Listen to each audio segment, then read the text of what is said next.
do believe I'm the next Howard Stern because I am so freaking polarizing. People either love me or hate me.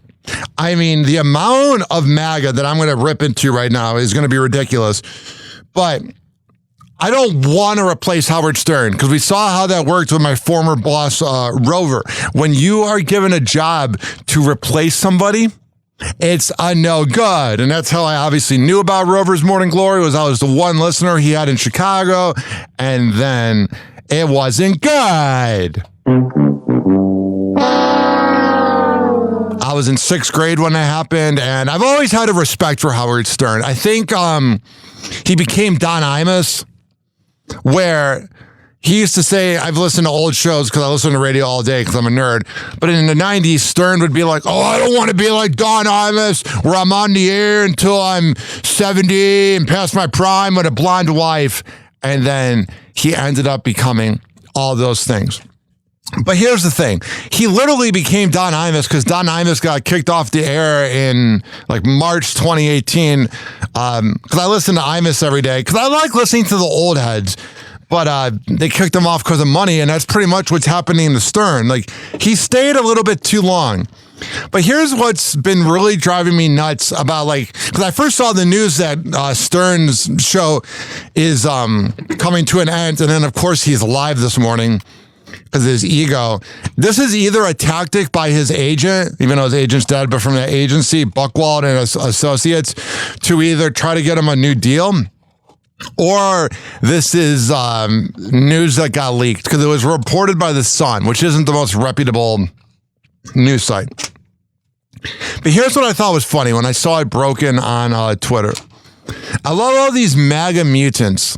And if you're taking offense to this, you're probably a MAGA mutant. I love all these MAGA people that are like, oh yeah, liberals are so easily offended. They get so mad. They can't take a joke.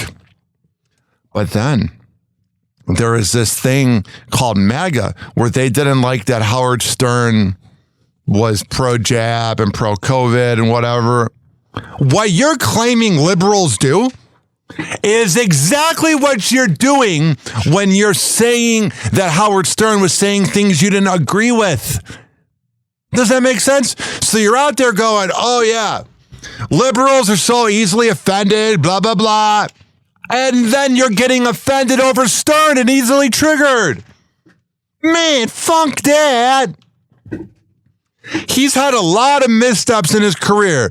The Dana Plato incident, the incident with John DeBella's wife, which Celtic kind of copied with my ex, so he's a scumbag. Just all these times that Stern's messed up.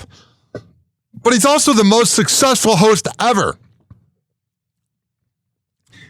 Without Howard Stern, there's no Shock Jock Radio. But without Steve Dahl, my former boss, there's no Howard Stern. Because it's a matter of fact that he did it first, and then Steve Dahl was on the radio in Detroit, and then Howard Stern was doing music radio, and then heard Dahl's show, and then took that format.